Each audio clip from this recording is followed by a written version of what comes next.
Começar agora.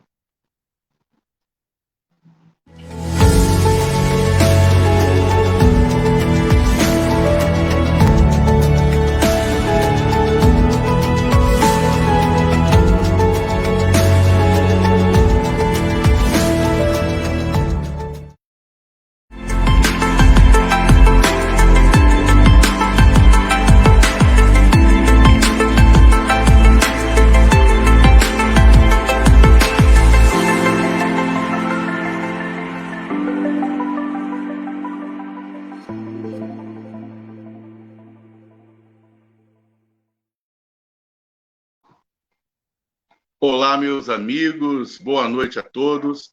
É com imensa alegria que nós pedimos a Jesus que entre nos seus lares nessa noite, em que vamos estar mais uma vez reunidos em seu nome, numa noite muito especial, onde vamos trabalhar nossa Semana Espírita Virtual do 10º Conselho Espírita de Unificação de Belford Roxo. É uma alegria estarmos todos juntos e vou convidar para partilhar a tela comigo as minhas irmãs Flávia, que é da Casa Espírita de Emmanuel, aqui de Belford Roxo, e a minha querida irmã Luciana, que é do Centro Espírita Joana d'Arc, também aqui de Belford Roxo. E o nosso convidado especial dessa noite, o querido Alexandre Pereira, que foi trabalhador do CERJ, da área de unificação, diretor de unificação do CERJ, continua conosco nessa seara abençoada da Federativa, que vai nos brindar essa noite com um tema muito importante. Eu passo, então, a palavra para minha querida Flavinha, para dar continuidade ao evento. Obrigada, Guto. Boa noite a todos. Então, vamos iniciar essa nossa live da Semana Espírita do 10º Conselho de Belford Roxo. Estamos iniciando o 3º dia de live. As casas que compõem o 10º Conselho são Centro Espírita Humildade e Caridade, Seara Espírita Francisco de Assis, Grupo Cristão Espírita Casa do Caminho, Grupo Espírita Amor e Justiça, Grupo Espírita Joana d'Arc, Grupo da Fraternidade Júlio Florem, Centro Espírita Emmanuel, Grupo Espírita Bezerra de Menezes, Centro Espírita Trabalhadores de Ismael e Cruzada Espírita Suburbana Inácio Bittencourt. O tema central da nossa Semana Espírita é possível acolher virtualmente? Já aconteceu nos dias 20, 22 e hoje, dia 24, com o nosso querido amigo Alexandre Pereira com o tema Mediunidade, Acolhimento Sem Fronteira. Bem-vindo a todos. Boa noite a todos. Nossas transmissões estão sendo feitas através do Facebook, do Centro Espírita Humildade e Caridade, pelos canais da Rádio Espírita Esperança, pela rede Amigos Esperança e através do 10º Conselho no YouTube. Vamos à nossa página.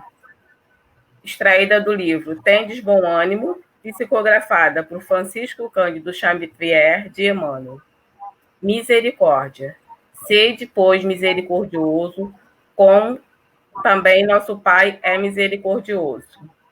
Jesus, Lucas, capítulo 6, versículo 36. A misericórdia será sempre compreendida, e o amor em todas as circunstâncias da vida. Deixa que a misericórdia te ilumine o coração e segue teu próprio caminho, auxiliando sempre. Compadeça-te dos infelizes. Não lhes conheces os problemas desde o princípio. Compadeça-se dos afortunados. Desconhece-te que provocações terá ele pela frente. Compadeça-te dos maus. Eles ignoram as consequências dos próprios atos no sofrimento que os esperam. Em todos os problemas do caminho que a divina providência te deu a percorrer, use a misericórdia e acertarás. Então, agora nós vamos fazer a nossa prece inicial. Te agradecemos, Jesus querido, amigos espirituais, pela oportunidade de estarmos realizando a Semana Espírita de Belford Roxo, com companheiros tão queridos que aceitaram o convite para levar a mensagem espírita através dos canais, para que todos nós possamos estudar esse manancial de amor. Obrigado, Senhor, por tudo que tem nos permitido por todas as casas que compõem o 10º Conselho, que a sua paz possa preencher todos os lares e todas as famílias, não só agora, mas sempre, que assim seja. E vamos apresentar o nosso expositor de hoje. Alexandre Pereira atua no Centro Espírita Esperança e no Movimento Espírita Regional. Passados 35 anos ininterruptos no exercício da mediunidade, além de participar da direção do Conselho Espírita do Estado do Rio de Janeiro, CERJ, nas áreas de ações estratégicas e unificação, e no Conselho Federativo da FEB. Vem também divulgando a doutrina espírita através das palestras em congressos e instituições. Tem gerado frutos de imenso valor espiritual, e é com muita alegria que ouviremos nesse terceiro dia da Semana Espírita Virtual de Belfor Roxo. Fique à vontade, Alexandre. Muito obrigado, queridas, pela apresentação, pelo carinho, pelo convite. A todos os amigos do 10º Seu, o nosso carinho, a nossa saudade, porque nós agora estamos nos encontrando mais virtualmente, né? E nós vamos trazer, então, desenvolver o nosso tema de hoje, primeiro trazendo uma ideia geral e depois tratando especificamente do assunto proposto, porque como nós estamos levando o Espiritismo ao mundo inteiro, através dos meios de comunicação virtual, é justo que a gente equalize alguns pontos, né? Para que as pessoas possam entender do que nós estamos tratando. Então, nós vamos agora iniciar uma apresentação de slides, e nessa apresentação a gente vai trabalhar juntos, né, a respeito de cada parte, de cada tema que nós vamos apresentar. Alguém vai passar para mim os slides ou eu mesmo passo? Deixa eu ver se funciona por aqui.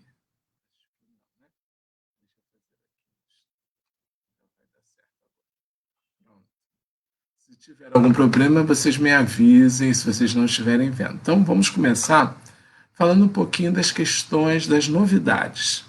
Como nós estamos aí no mundo virtual, né, como nós estamos, está sendo nos apresentado e dada a oportunidade de nós tratarmos com pessoas que não conheciam o Espiritismo, ou mesmo pessoas que tinham experiências ainda muito superficiais a respeito do Espiritismo, há uma tendência, como já havia lá na época de Kardec também, de se trazer novidades. E a mediunidade não fica fora disso. Nós encontramos hoje, então, muitas novidades. Kardec nos diz, lá em Obras Póstumas, quando fala dos desertores, o seguinte: postos em moda pelo atrativo da curiosidade, constituindo um engodo, os fenômenos tentaram a cupidez dos que andam à cata do que surge como novidade. A esperança de encontrar aí uma porta aberta.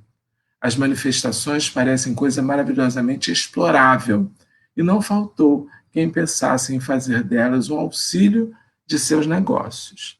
Então, como naquela época, hoje também, especialmente nesse momento, nós encontramos muitos dos nossos irmãos ainda querendo trazer novidades para um trabalho, um conhecimento que já foram esgotados pelos espíritos e que, na verdade, não precisa de novidades porque a gente ainda não tem o conhecimento profundo do que foi trazido.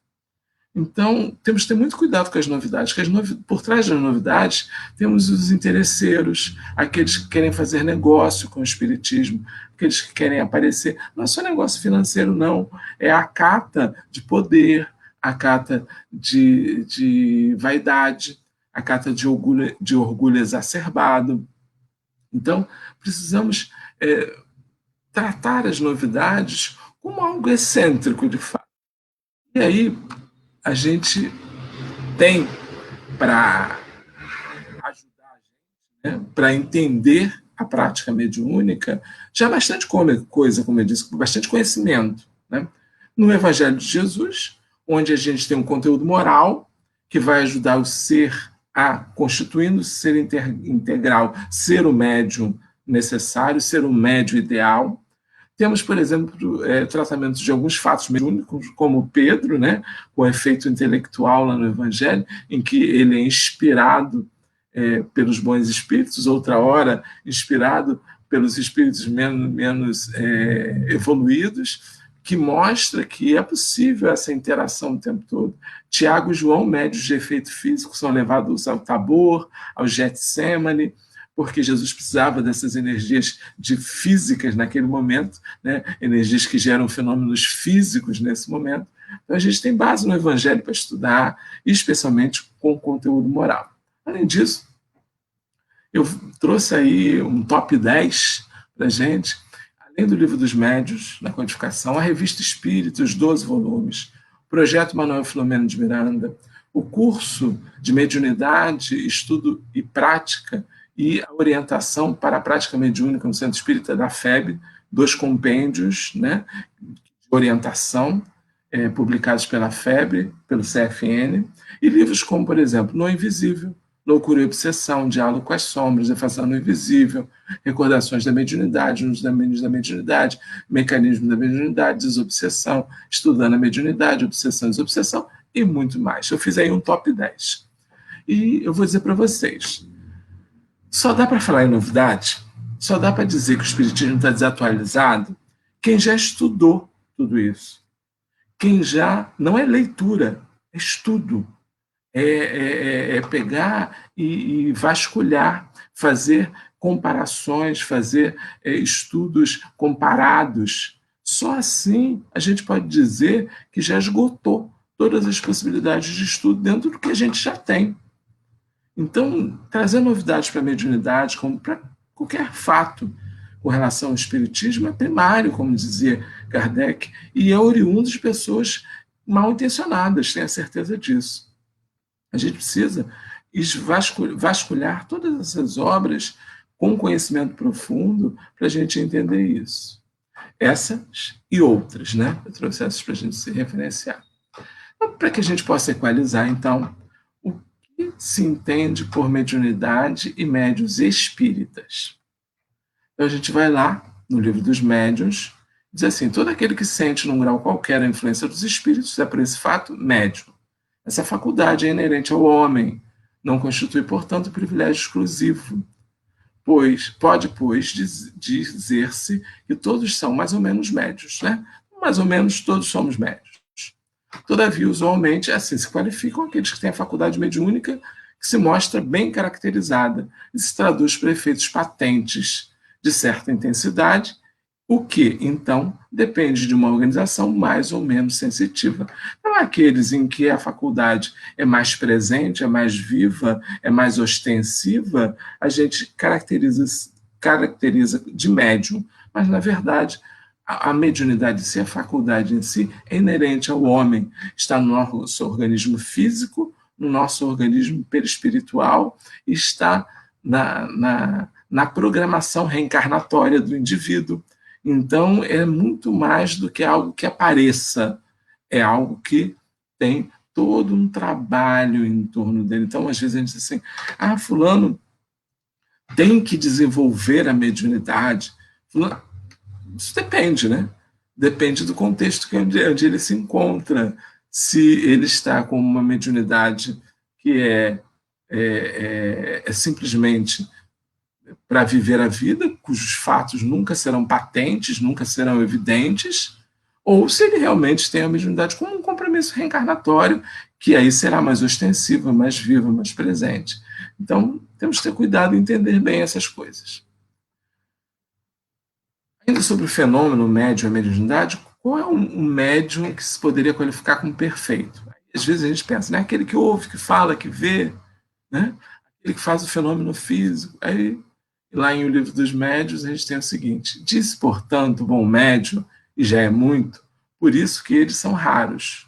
Médium perfeito seria aquele contra o qual os maus espíritos jamais ousassem uma tentativa de enganar. O melhor é aquele que, simpatizando somente com os bons espíritos, tem sido o menos enganado. Então, o bom médium é aquele do qual os maus espíritos se afastam e os bons se aproximam. Então, para a gente saber se o médium tem qualidade, se o médium é aquele que, de fato, pode ser considerado um bom médium, né? Para não dizer um médium perfeito, como ele diz, é preciso que saiba-se qual é a companhia que ele tem. E o povo já diz isso, né? Que as más companhias interferem no homem, também as más companhias espirituais interferem na criatura e no desempenho mediúnico. Ainda sobre o fenômeno e a mediunidade, a gente tem lá em Martins Peralva, em Mediunidade e Evolução, no capítulo 2, o seguinte: mediunismo, que é somente o fenômeno mediúnico, não é a mediunidade espírita, sem o evangelho, é fenômeno sem amor. Dizem os amigos espirituais, registra Martins Peralva. Sem doutrina espírita, é fenômeno sem esclarecimento. Com o espiritismo, mas sem evangelho, é realização incompleta. Com o evangelho e espiritismo, é penhor de vitória espiritual, de valorização dos talentos divinos. Portanto, é imprescindível ao médium conhecer evangelho, conhecer espiritismo, conhecer mediunidade. Vivenciar evangelho, vivenciar espiritismo, vivenciar mediunidade. Se nós não tivermos essa trilogia, algo faltará e estará incompleto. E algo incompleto, vocês sabem, não funciona. Serve para as máquinas, serve para os nossos discursos, serve para tudo que a gente tenha na vida. Bom, temos ideia então do que é um médium, de como ele deve, o que o caracteriza, e agora como é que atuam os médiuns espíritas? Então a gente vai primeiro trazer aí uma formação gráfica sobre a atuação pessoal do médium. O médium é o espírito, né? Cuja vontade se manifesta pela ação da inteligência, gerando o pensamento, que é a ideia, né? Que é a corrente, que é a força mental, e esse pensamento ele pode ser transmitido. André Luiz diz que o pensamento ainda é matéria, porque ele entende que o pensamento, à medida que nós pensamos, nós impregnamos os fluidos que estão ao redor de nós, e aí formamos correntes, raios, fios, emissões. Então, quando pensamos, impregnamos a matéria de imediato. Então, o pensamento se confunde com a matéria. E é nessa impregnação é que se detecta a qualidade magnética do nosso pensamento. Lá em A Gênese, ele dá um bom exemplo. Não é que o pensamento seja matéria, mas como ele de imediato impregna o fluido, é como o ar e o som. Só existe som porque existe ar. No vácuo, por exemplo, não existe som. Então, a gente confunde o som com o ar, né? Mas, na verdade, o som é uma coisa, que é a movimentação das nossas cordas vocais, que fazem uma vibração, e a vibração modulada permite que o som aconteça. Assim é com os nossos pensamentos. De imediato, nós impregnamos os fluidos. Os espíritos reconhecem a gente quando olham em torno de nós, e veem os fluidos que estão em volta de nós, sabem quais são os nossos pensamentos, se são bons ou são ruins. Portanto, quando se emite esses pensamentos, quando o emissor realiza, nós temos um fluxo que vai do emissor ao receptor. Um pensamento sempre vai numa direção. E esse fluxo, ele vai variar de uma vibração boa, superior, a uma vibração inferior, dependendo da faixa mental em que nós nos colocamos. Então, o médium é médium 24 horas por dia. Se o médium é um indivíduo aguerrido, brigão, se ele é grosseiro, se ele é agressivo, os pensamentos dele estarão nesta faixa mental. Então, portanto, para que ele sintonize com o espírito de vibração superior, será muito complicado. Obviamente, talvez mais fácil para aqueles de vibração inferior, que estão mais próximos a ele. Aí, nessa ligação de proximidade, dá o que a gente chama de sintonia e afinidade. É como o dial do rádio, que a gente movimentava antigamente, agora é com um botãozinho, né? Para sintonizar as estações, porque vai depender de onde se coloque a criatura na faixa vibratória, na faixa mental que ele se coloque. E isso gera afinidade. Então, as nossas companhias são formadas pelos nossos pensamentos, por esses fluxos que nós fazemos. André Luiz, o Domínio da Mediunidade, diz assim: a mediunidade é um dom inerente a todos os seres, como a faculdade de respirar. A cada criatura assimila as forças superiores ou inferiores com as quais sintoniza. Então, nós somos aquilo que pensamos. E os nossos amigos espirituais a nosso desempenho mediúnico está relativizado às nossas sintonias. Bom, eu fiz aí um desenho para que a gente possa ver como é que se dá o contato mediúnico, né? A colaboração do médium, como é que se dá? A mente do espírito se associando ao perispírito, né? Através do perispírito do espírito, né?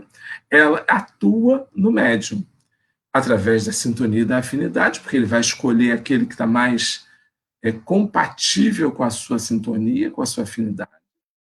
E isso vai, através do perispírito do médium, agir na mente do médium, e esta mente vai comandar o corpo físico, com a ação também do perispírito, e no corpo físico, através da glândula pineal, de um complexo modo de acontecer, não é uma coisa simples assim, a gente só colocou para que a gente possa entender, a manifestação se dá no corpo físico, o produto da comunicação se dá através do corpo físico, quer seja de efeito físico, quer seja de efeito intelectual.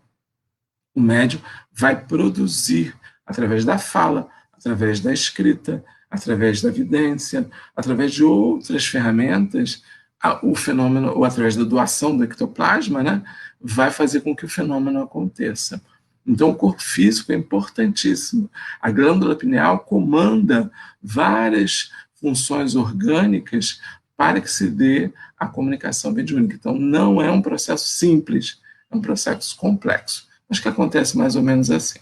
Agora, como é a atuação institucional do médium? Isso é muito importante a gente entender. Nesse momento, a gente tem o contributo do médium, em amarelinho, laranja. Agora, na casa espírita, a gente tem um dirigente espiritual da reunião que faz ação fluídica direcionada, ou a gente acha que, quando a gente está trabalhando mediunicamente, nós é que dirigimos tudo. Equívoco, né? O espírito que, por exemplo, se comunica é aquele escolhido pelo plano espiritual, por ação fluídica direcionada, conforme as nossas necessidades, conforme os nossos pensamentos, conforme o nosso comportamento. E lembrar que é uma ação coletiva, institucional. Então, existe uma força maior que vai direcionar todo o trabalho, que vai corrigir defeitos, que vai acentuar qualidades fluídicas. Então, existe uma diferença imensa desta atuação para esta atuação. Isso nós precisamos saber. Porque se nós não soubermos disso, acharmos que nós somos senhores da mediunidade, nós acabamos estando equivocados e acabamos incorrendo em erro. Então, a instituição espírita, ela tem essa importância na própria. Lá no Mediunidade, Estudo e Prática da FEB, também na Orientação e Prática ao Centro Espírita, a Mediunidade no Centro Espírita da FEB, deve ser feita a reunião mediúnica. Tem que ser privativa. Os participantes encarnados da reunião precisam estar qualificados, preparados. Não é qualquer um que participa da reunião, não pode ser qualquer um que inicie o seu trabalho. Ele precisa de conhecimento, de aprimoramento, de estudo. Tem etapas bem definidas: início, prece, condução de estudo, a manifestação dos espíritos, o esclarecimento. Tem toda uma formação. Tem horário próprio, duração própria, frequência da reunião mediúnica própria, renovação, assiduidade, pontualidade da equipe. A equipe, claro, não é uma caixinha de segredos, ela pode ser renovada, mas com critérios. As pessoas precisam ser assíduas, têm que ser pontuais. Tudo isso vai dar aquela solidez de trabalho que nós falávamos no slide anterior. O local da reunião, se possível, é um local separado, próprio. As manifestações dos encarnados não são aleatórias, elas estão dentro de um trabalho de comando espiritual, com ordem, com educação, para que tudo seja feito da forma correta. Há uma avaliação. Isso tudo está muito bem explicadinho lá, só estamos trazendo um resumo para que a gente possa entender melhor. Bom, falado então da comunicação, quais são as responsabilidades na prática mediúnica? Então, nós chegamos, já sabemos o que é mediunidade, entendemos o fenômeno, já estamos participando da reunião mediúnica, já estamos junto à instituição, ligados à instituição, e como é que quais são as responsabilidades que pesam na prática? E nós já vamos começar com a questão da pandemia e a suspensão das reuniões mediúnicas espíritas. Por que houve essa suspensão? E aí a gente vai a André Luiz, lá em Desobsessão, no capítulo nos domínios, e também no livro Desobsessão, também nos domínios da mediunidade, e a gente vai ver o seguinte: é possível se ausentar, desde que a ausência seja justificada. Ele chega a dizer, é um caso grave, é uma força maior, é uma doença física. Então, é possível que a gente não possa fazer a reunião. Isso é entendido pelo mundo espiritual perfeitamente. É preciso se fazer um controle espiritual da tarefa, para que haja segurança. Então, os amigos espirituais estão sempre presentes, de modo a fazer com que a reunião ela seja conforme às necessidades. Então, não se pode fazer reunião mediúnica sem orientação espiritual. Não se pode fazer mediunidade sem orientação espiritual. Porque quem faz esse controle espiritual, está muito claro, são os espíritos. Nós que estamos nas funções de coordenador da reunião, de médium psicofônico, de médium esclarecedor, somos aí peças dessa engrenagem que é movida por um motor espiritual, de ter segurança espiritual do ambiente, né? Imagina a prática mediúnica em casa. Se a gente pode fazer prática mediúnica em casa, cadê a segurança? Se a gente tem outras pessoas com outros pensamentos, com outras faixas mentais, com outros pensamentos, nós temos as nossas vizinhanças, nós não temos segurança espiritual no nosso lar. Então, é muito complicado fazer reunião mediúnica fora do centro espírita, porque a gente sairia dessa segurança espiritual estabelecida. E, claro, tudo é preciso lançar um olhar sobre isso de ciência, de sabedoria, de conhecimento. Porque à primeira mão as pessoas vão dizer, não, mas eu sinto falta, eu gostaria muito de estar na casa espírita, onde será que estão os espíritos sofredores? Será que alguém está tratando dele? Isso tudo bem, isso é um pensamento de caridade, é justo que ele venha. Só que aí a gente tem que lançar sobre ele a luz do esclarecimento. O médium precisa, por exemplo, de autocontrole psíquico, especialmente conhecendo bem as fases do transe. Imagina, eu já ouvi gente dizendo assim, não, é que nesse horário é o horário que eu estaria fazendo a reunião mediúnica. Então eu estou sentindo algumas sensações. É natural que sinta.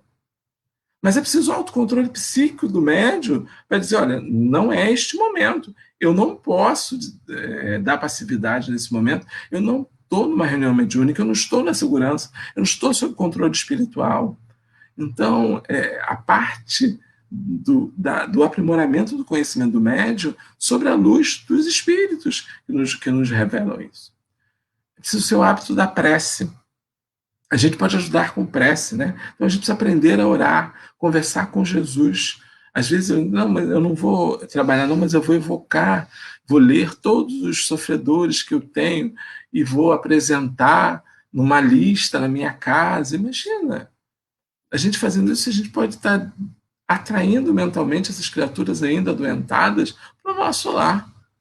Agora, orar para Jesus, por eles, é perfeitamente normal e recomendado, porque a prece não é um bálsamo, é um ato de caridade, é um arrobo do coração, como dizem os espíritos, né? Então, faça a prece para que os espíritos superiores mantenham o trabalho no mundo espiritual.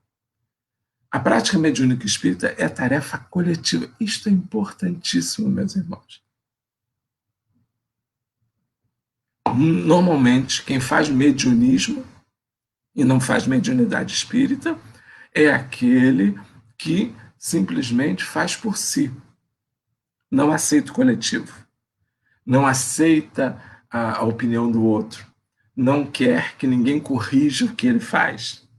Então, quando a gente tem isso, a gente foge a essa ideia do correto, do ideal, do que deve ser feito.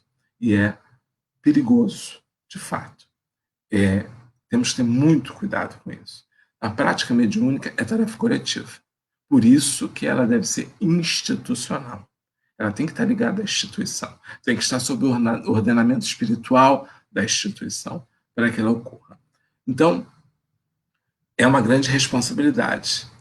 Diz Emmanuel o seguinte, o Consolador. Quando perguntaram ao benfeitor Emmanuel qual era a maior necessidade do médium, ele disse: a primeira necessidade do médium é evangelizar-se a si mesmo. E vence nos labores mediúnicos o médium que detiver maior carga de sentimento. Então, ele não falou dotes mediúnicos, multiplicação ele falou em carga de sentimento, autoburelamento. É isso que o médium precisa. Ainda sobre a responsabilidade, considerando a instituição, lembrar, é uma responsabilidade da instituição. Evitar dificuldades e desenganos relativos aos desconhecimentos do assunto. Educar médios de forma correta e equilibrada. Conhecer os obstáculos e desafios relacionados à manifestação dos espíritos, ao diálogo com as entidades sofredoras, à obtenção de boas comunicações mediúnicas, à neutralização de atos oriundos de espíritos normalmente inferiores.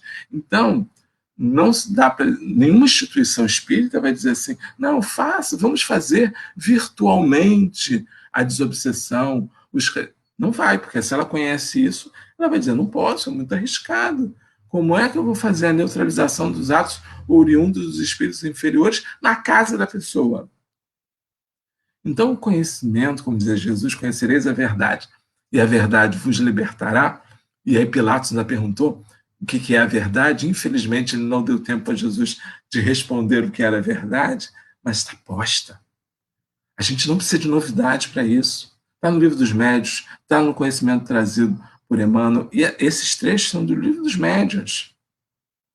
Então, está lá na introdução do Livro dos Médiuns. Então, a gente precisa trabalhar nesse sentido, meus irmãos.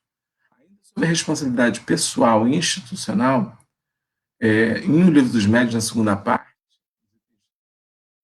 221, 3 e 222, diz o seguinte: há casos em que é prudente, necessário mesmo, a abstenção ou mesmo o exercício moderado da mediunidade, tudo dependendo do estado físico e moral do médium. Então, muitos de nós estamos sob apreensão, estamos em desequilíbrio por causa da própria situação da pandemia instalada. Imagina se a gente teria condição de socorrer os outros se a gente ainda nem consegue se socorrer. Então, a gente precisa ter esse cuidado de dizer, olha, nesse momento não dá mesmo, para que a gente faça como fazíamos. E aí, se não dá para fazer como fazíamos, será que tem um outro jeito de fazer? Então, tentar responder a pergunta, é possível acolher virtualmente através da mediunidade? E aí nós vamos saber, para que a gente possa responder, quem, como, onde e por quê. Então, quem? Mediação e responsabilidade. Emmanuel, ser médium é investir-se na criatura de sagrada responsabilidade perante Deus e a própria consciência, uma vez que é ser intérprete do pensamento das esferas espirituais, medianeiro entre o céu e a terra. Estamos todos num grau de mediação e responsabilidade ideais. Estamos aproveitando este tempo para conhecer mais sobre mediunidade, para ver quais são as minhas responsabilidades sagradas no exercício da mediunidade.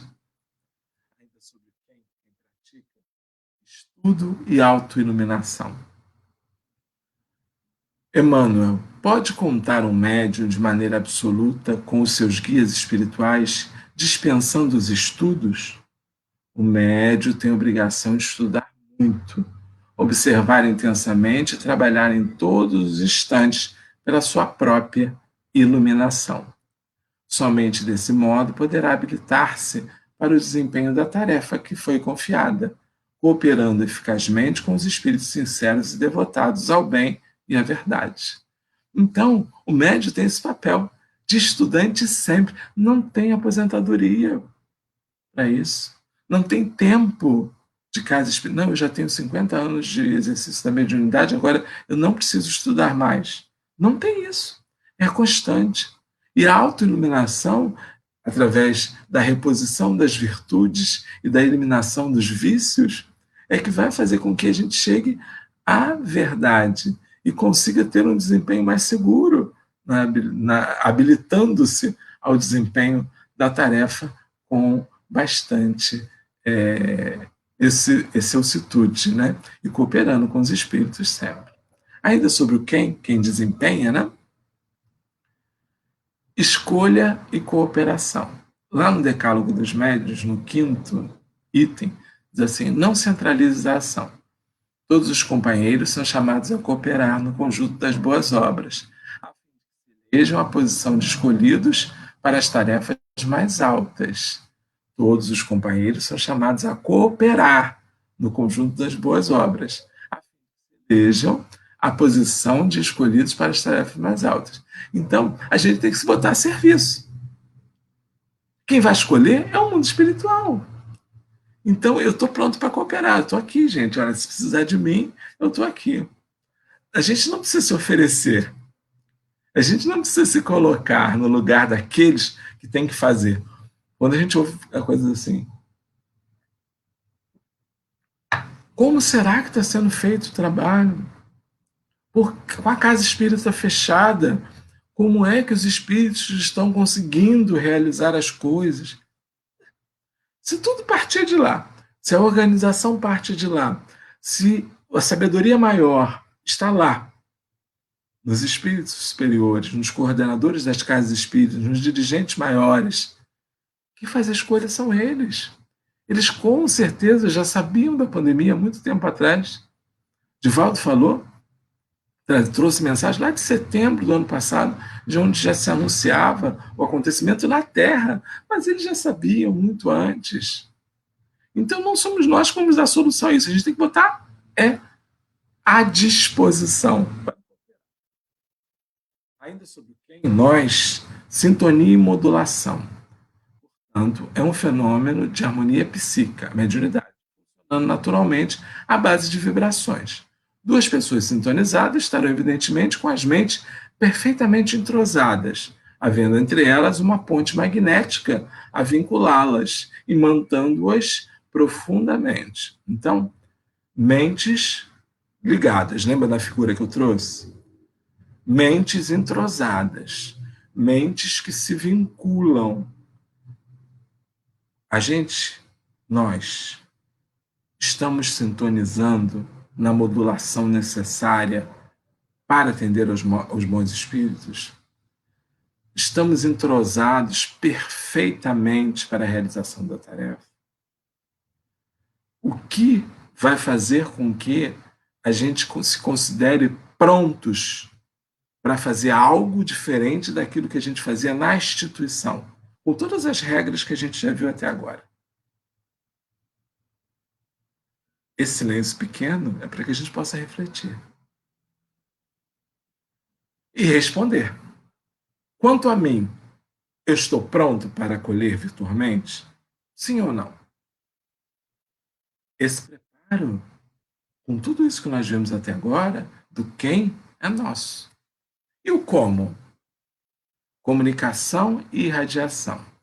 Diz o Livro dos Médiuns: qualquer que seja a natureza dos médiuns, escreventes, mecânicos, semimecânicos, quer simplesmente intuitivos, não varia essencialmente o processo de comunicação, aquele que eu demonstrei no desenho. De fato, comunicam-se com os espíritos médios da mesma forma que os espíritos propriamente ditos, pelo pensamento. Então, só pela irradiação do pensamento. Então, como é que estão os nossos pensamentos? A gente conhece muito bem o processo de comunicação, a gente sabe para onde irradiar, nós conhecemos as fases do transe mediúnico, a ponto de, em determinado momento, se for necessário, interromper o processo. A gente sabe como é que se dá esse processo de comunicação da parte espiritual, como os dirigentes fazem esse processo, como, né? Ainda sobre como corrente mental influência. Diz André Luiz no Domínios da Mediunidade. Irradia as próprias características em razão da corrente mental que lhe nasce das profundezas da alma, formando ao seu redor um campo áurico específico ou túnica de forças eletromagnéticas. Onde há pensamento, há correntes mentais. E onde há correntes mentais, existe associação. Toda associação é uma interdependência e influência recíproca. Ou seja, nós influenciamos os espíritos nos influenciam. No processo de comunicação mediúnica, atender um espírito doente, um espírito ignorante, um espírito sofredor, um espírito obsessor, faz com que a gente fique associado a ele. Onde há influência recíproca da gente para ele, dele para o médium. Essa influência, na instituição, ela é facilmente contornada. A gente, a partir do momento que termina a reunião, as forças deletérias são limpas, a nossa mente, através da prece, através da higienização mental, é reequilibrada. Mas fora da instituição, como nós podemos desassociar essa interdependência, essa influência recíproca? Perguntas. E aí a gente responde. Se a gente conseguir responder essas perguntas, a gente está pronto para mediunicamente acolher virtualmente? Sim ou não? O onde? Nós vimos que a instituição é o local recomendado, por tudo que ela tem, pelas características que ela possui, pela força espiritual que ela tem. E aí, lendo lá a orientação e prática no Centro Espírita da FEB, da prática mediúnica no Centro Espírita da FEB, diz o seguinte: como a codificação ainda estava sendo organizada, e o comum era evocar espíritos, já que as manifestações espontâneas eram corriqueiras. Com o estabelecimento da prática espírita na casa espírita, a manifestação espontânea dos espíritos passou a ser usual, reservando a evocação para situações muito específicas, uma vez que nas reuniões mediúnicas o planejamento para o atendimento aos espíritos necessitados, em especial, estava a cargo dos orientadores do mundo maior. Especialmente os espíritos sofredores, há um planejamento, uma orientação comandada pelos amigos espirituais, porque vai depender das nossas sintonias, vai depender do estado mental que o médium esteja, vai depender da carga de energia que o médium possua para suportar determinados sofrimentos, vai depender da recuperação física e mental do médium, do trabalho. Então, são tantos fatores que somente podem responder esses fatores amigos espirituais, os orientadores espirituais.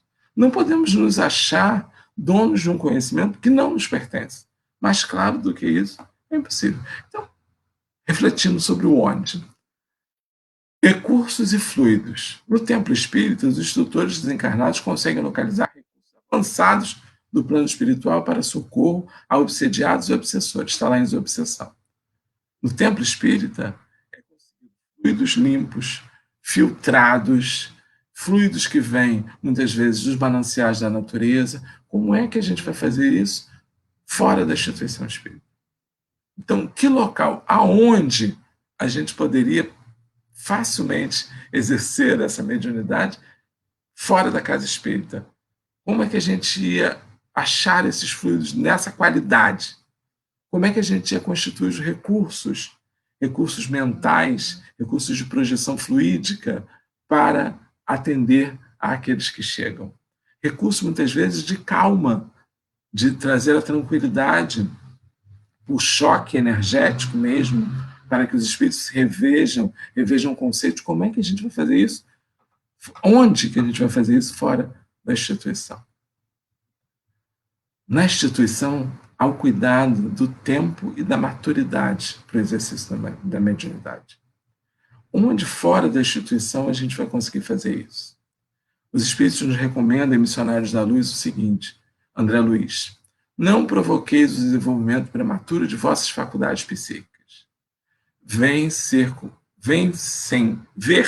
compreender, ou ouvir sem discernir, pode ocasionar desastres vultosos ao coração.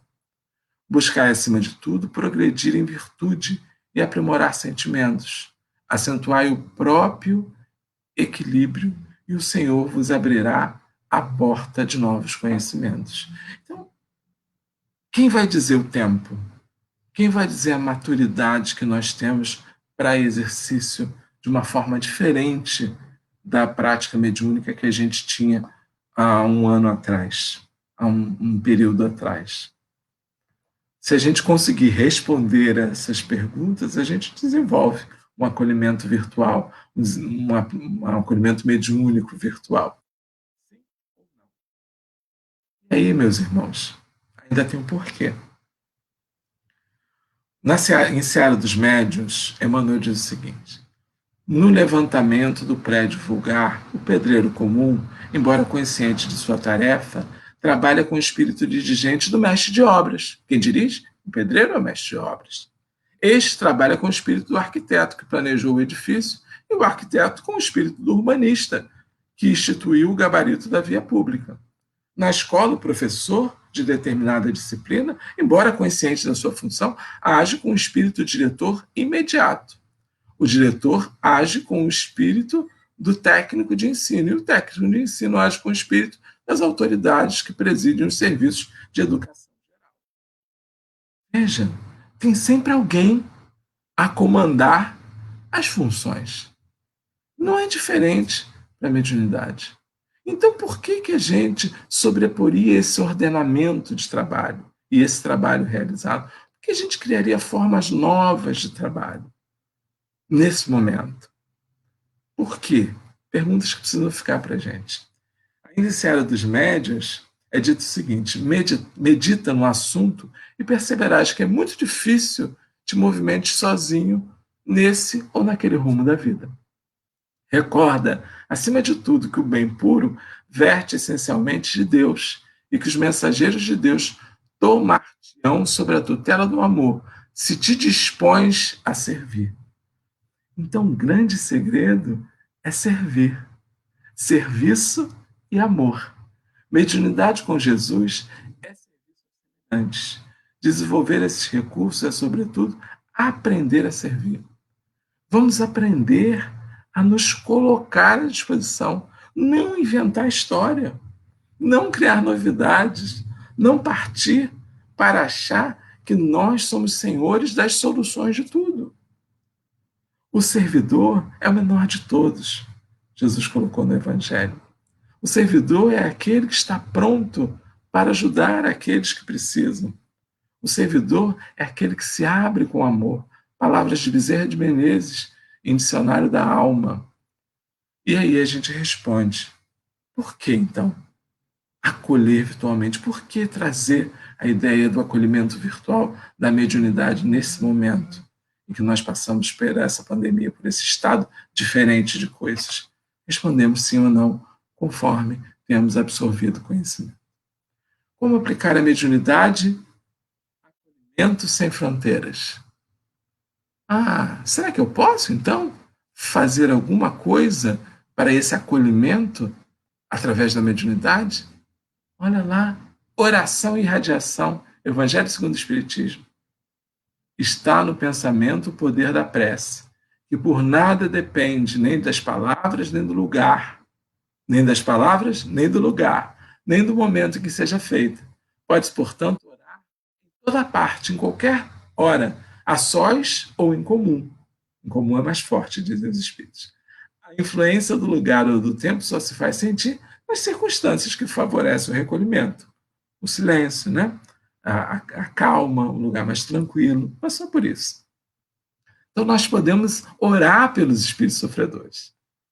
Nós podemos mentalmente irradiar bons estados para eles, de refazimento, de superação, de reconstrução, de coragem, porque eles continuam sendo atendidos.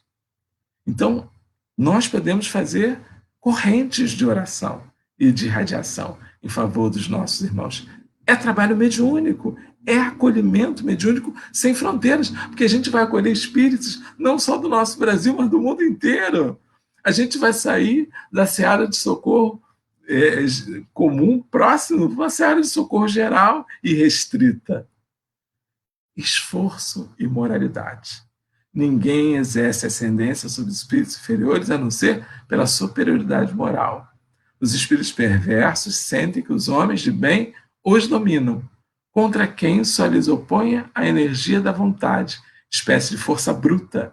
Eles lutam e muitas vezes são os mais fortes. Com quem só lhes opõe a energia da vontade, espécie de força bruta, eles lutam e muitas vezes são os mais fortes. Então não é a força bruta, é a força moral. E aonde a gente adquire a força moral para, nesse momento, socorrer os nossos amigos desencarnados? Pelos nossos exemplos, pelo que a gente vive, pelo dia a dia, como você está vivendo na sua casa, com seu esposo, com a sua esposa, com seus filhos, com os parentes, com sua mãe, com seu pai. Isso é que vai dar qualidade mediúnica nesse momento para mostrar para os espíritos esse esforço, né? Essa moralização, esse caminho de moralização. Como exemplo, estudo e reflexão, está lá em O Livro dos Médiuns também. Não se espantem os adeptos com essa palavra, ensino. Não constitui ensino unicamente o que é dado do púlpito ou da tribuna. Há também o da simples conversação. Ensina todo aquele que procura persuadir o outro, seja pelo processo das explicações, seja pelo das experiências. Nós podemos, numa reunião virtual, por exemplo, fazer estudos sobre determinados temas que irão ser levados aos espíritos sofredores. Se a gente sabe que os espíritos sofredores que batiam as casas espíritas, na sua maioria, vinham com a problemática X, Y e Z, a gente passa a fazer estudos e reflexões virtualmente sobre isso. E esses estudos serão levados pelos espíritos superiores àqueles que mais precisam, para apresentações, para palestras. Então a gente pode fazer discussões sobre vaidade, sobre orgulho, sobre apego aos bens materiais, sobre a passagem do mundo material para o mundo espiritual, pelo fenômeno da morte do corpo físico. A gente pode trazer esclarecimentos sobre uniões viciosas que prendem, que algemam, e uniões amorosas que libertam e dão qualidade de vida. A gente pode fazer estudos que vão levar ao esclarecimento de forma virtual. E os espíritos vão aproveitar isso, meus irmãos, para levar àqueles que mais sofrem. E doação fluídica. Em mensagem psicofônica, é publicado o seguinte: esse centro abrange vasto, falando de um centro espírita, este centro abrange vasto reservatório de plasma sutilíssimo, de que se servem os trabalhadores e que nos referimos na extração dos recursos imprescindíveis à criação de formas de pensamento, constituindo entidades e paisagens, telas e coisas semi-inteligentes, com vista à transformação dos companheiros dementados que intentamos socorrer. Eles usam as doações fluídicas, então a gente pode fazer a doação fluídica através da nossa introspecção, dos momentos de oração, da gente se colocar à disposição do mundo espiritual, doando fluidos, para que esses espíritos possam ser esclarecidos, possa ser feita essa utilização pelos mentores espirituais. Então, essa é a nossa parte. Diana de Carvalho, a gente já está no encerramento, ele diz o seguinte, através de Divaldo Pereira Franco: o espiritismo não deve competir e nem se propõe a campeonatos de glorificações terrenas, mas tem uma mensagem nobre a oferecer e cumpre aos espíritas o dever de propô-la, convidando as pessoas lúcida ou sofrida, culta ou limitada em conhecimentos, a ter opção para discernir e examinar. Nós não precisamos, o espiritismo não precisa estar aparecendo, não precisa criar coisas novas. O espiritismo não precisa dos palcos, ele precisa levar à criatura o esclarecimento, para que ela possa discernir e examinar, nunca com imposição. Ainda Diana de Carvalho continua: sem a preocupação, nem a presunção de salvar o mundo ou as pessoas. Cabe aos espíritos a atitude de contribuir para que a humanidade seja melhor e mais justa, e a divulgação da doutrina. bem como a sua conduta moral nela. Os meios hábeis e sábios para tal cometimento. Então, a nós cumpre a divulgação da doutrina, sem achar que a gente tem que achar solução para tudo. Às vezes, nós nos tomamos pela boa vontade, que nos é característica, né, de salvadores da humanidade. Imagina, como eu já disse anteriormente, achar que os espíritos superiores, que os espíritos condutores das nossas casas espíritas, precisam que nós inventemos uma forma nova de fazer as coisas, porque eles não estão dando conta do que eles têm que fazer. Isso é muita presunção. Então, cabe a gente ainda continuar isso, nessa luta de divulgação da doutrina espírita, de levar o espiritismo às criaturas humanas, para que a gente possa, assim, através da transformação pessoal, da transformação coletiva, criar um mundo melhor. Recentemente, Francisco de Menezes Dias da Cruz nos trouxe 3 mensagens. Cada mensagem nesse momento atual, e serve para o desempenho da mediunidade, serve para a nossa vida comum. Ele diz assim: acolha. O homem novo não é o cego à realidade que deve enfrentar, mas o munido de coragem, de abnegação, de afinco. Esse é o momento que a gente, para se transformar no homem novo, tem que entender que a realidade está aí, está posta, e temos que nos restaurar em coragem, em abnegação, em força, em coragem, em afinco, para que as coisas se realizem. Sirva, diz ele. É preciso aprimorar as formas de agir e ajudar. É preciso rever os contatos e as ações que chamar de caridade. Muitas vezes a gente está preso a determinado formato de coisas. Quando, na verdade, como eu disse, eu posso orar, eu posso doar fluidos, eu posso fazer irradiação, eu posso continuar servindo mediunicamente sem precisar de um formato que se tinha. Isso serve também para várias formas de agir de ações nossas, que a gente chamava caridade, que então, às vezes, estamos impedidos de fazer daquele formato. E ame. O amor é o veículo para que tudo se estabilize.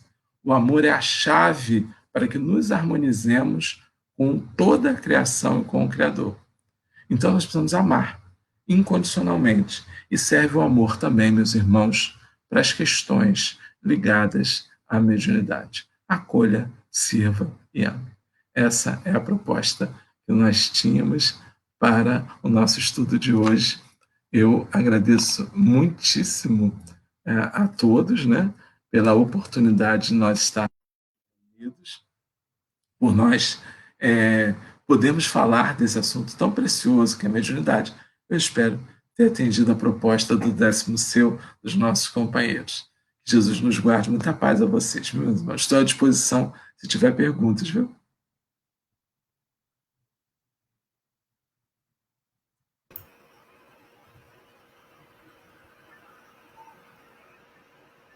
Alexandre, nós temos uma pergunta assim. Pois não. Por que alguns médiuns estão entrando em desequilíbrio diante da pandemia? Então, a mediunidade, ela Emmanuel, André Luiz chama de dom, né? Eu prefiro chamar de faculdade. Ela é uma faculdade inerente ao indivíduo, como foi esclarecido em O Livro dos Médiuns, e, portanto, ela tem funções registradas no organismo físico, no organismo espiritual. E aí se pede e se indica que nós conhecemos bem o fenômeno, o médium conheça bem o fenômeno, para que ele possa, então, gerir esse fenômeno. O médium em desequilíbrio é aquele que não conhece o fenômeno, que não tem ainda o domínio sobre o fenômeno. Então, nós precisamos criar consciência da realização do fenômeno. A gente precisa conhecer muito bem o processo, precisamos conhecer as características do fenômeno, para que a gente possa controlar o fenômeno. Então, se alguém está em desequilíbrio, mediunicamente, provavelmente porque não alcançou a preparação necessária. E aí, a instituição não conseguiu fazer o trabalho que deveria, o indivíduo por si não conseguiu realizar o trabalho que deveria. Há jeito de consertar isso? Há. O jeito é estudar, conhecer, ver como é que funciona e, claro, em alguns casos, com o auxílio de alguém mais experiente, né? Poderá lhe dar dica, poderá indicar livros, poderá fazer com que você volte ao equilíbrio. O médium, a mediunidade, por exemplo, ela não causa coisas ruins na nossa vida. Isso é um equívoco. Né? Porque a gente vem daquela ideia, né, do indivíduo que, das religiões de matriz africana, a gente ouve muito isso, né? Apanhou do espírito, né, para poder aprender. Isso não existe, né? A mediunidade não cria desgraça, nunca não arranja emprego porque é médium e não exerce a mediunidade. Não existe isso. Isso não acontece. O que acontece é que a própria faculdade na gente vai gerando algumas angústias, porque a gente deveria fazer alguma coisa que não faz. Para qualquer coisa que a gente deveria, você tem um encontro, 6 horas, aí o ônibus se atrasa, você não fica angustiado? Então gera algumas angústias, algumas aflições, mas que podem ser organizadas. Agora, se o indivíduo, por exemplo, tem um padrão vibratório inferior e sintoniza com espíritos de má qualidade, aí esse processo, né, pode gerar obsessões simples ou graves.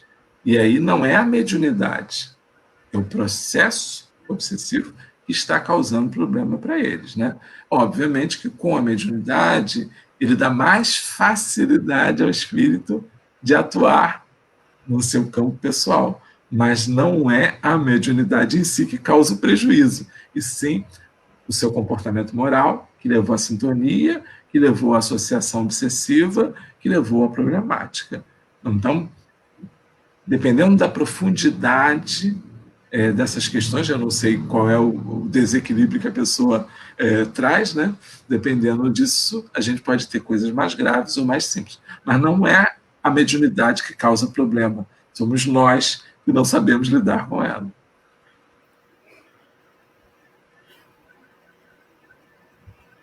Dá tempo para fazer mais uma perguntinha, Flávia?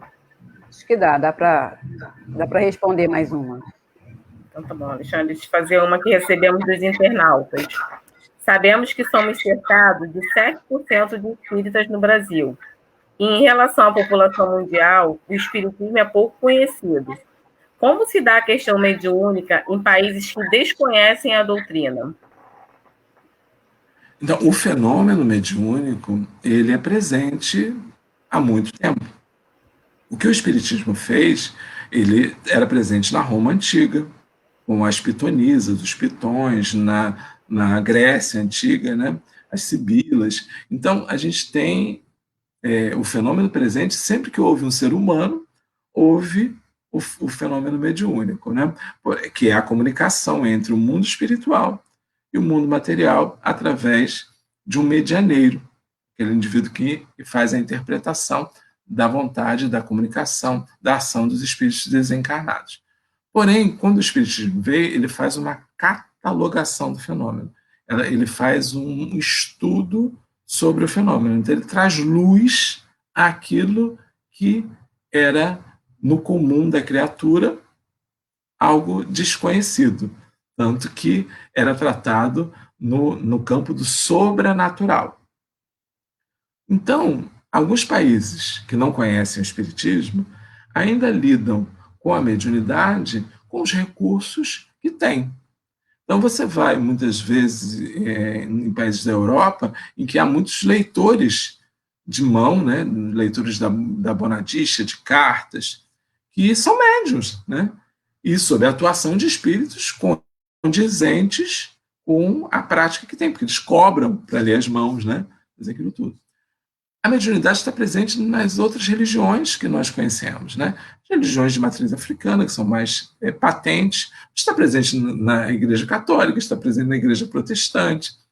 A mediunidade não é exclusiva do Espiritismo. O que o Espiritismo fez foi dar a ela um formato organizador.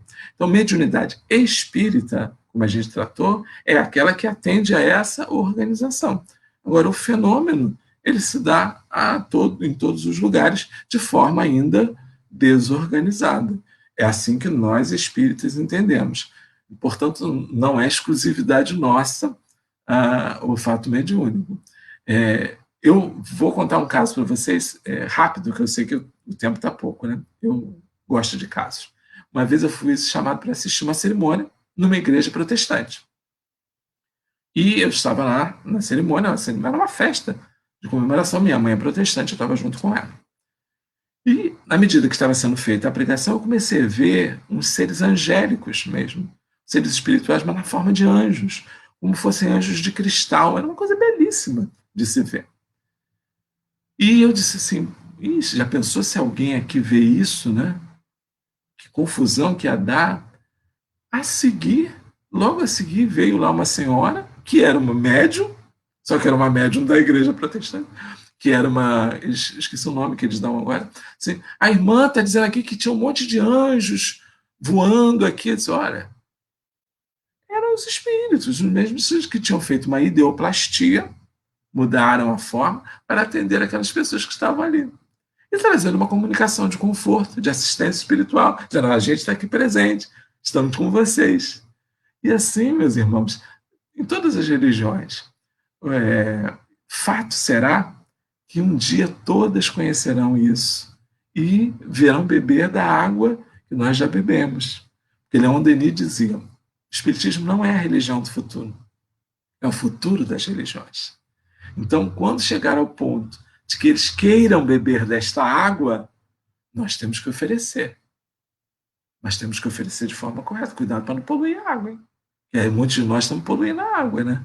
Botando um monte de enxertia no conhecimento espírita de acordo com as nossas vontades. Então a gente tem que cuidar para oferecer água pura àqueles que um dia venham beber desta água. Isso não nos faz melhor do que ninguém, viu, pessoal? É só um momento. Nós já recebemos esse esclarecimento antes dos nossos irmãos. Obrigada, Alexandre. Então vamos agora para nossos agradecimentos, Luciana. Vou ligar meu microfone aqui. Gostaria de agradecer a todos do 10º Conselho, agradecer a companhia dos nossos amigos internautas que estão mandando mensagens de boa noite, agradecer a participação de todos, as perguntas que chegaram através da internet também, mas infelizmente não tivemos como fazer todas as perguntas, e informar que as transmissões que hoje vocês aqui assistiram, quiser rever, está disponível no Facebook, do Centro Espírita Humildade e Caridade, pela TV Rede Amigos Espíritas e o 10º Conselho no YouTube. Nós agradecemos imensamente, né, a Rádio Espírita Esperança, a Rede Amigo Espírita, e teremos no dia 26/9 o encerramento da nossa Semana Espírita Virtual com o tema Como Isolamento Afeta o Jovem e a Criança. O expositor será o Denis Soares, em nosso horário às 19h30. Agradecemos ao Alexandre pelas elucidações em torno da mediunidade, foi muito bom, em tempos tão diferentes, né? E agora teremos a prece final. Lu, pode fazer a prece. Divino amado Mestre Jesus, mais uma vez obrigado pela oportunidade de estarmos aqui reunidos em seu nome. Obrigado a todos os irmãos de caminhada do 10º Conselho e dos demais conselhos. Obrigado aos mentores de nossas casas espíritas. Obrigado, Senhor, por todos que caminham e por essa doutrina tão consoladora. Obrigado a todos que estiveram conosco nessa noite. Que assim seja, graças a Deus. Graças a Deus. Boa noite. Boa noite.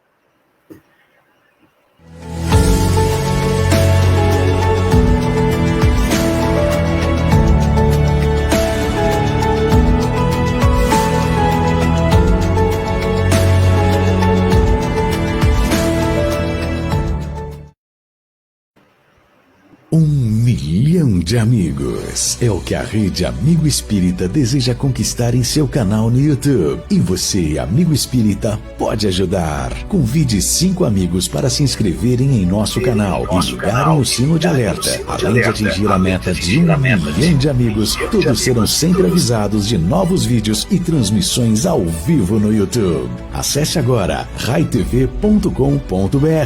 Rede Amigo Espírita, divulgando, instruindo construindo e unificando.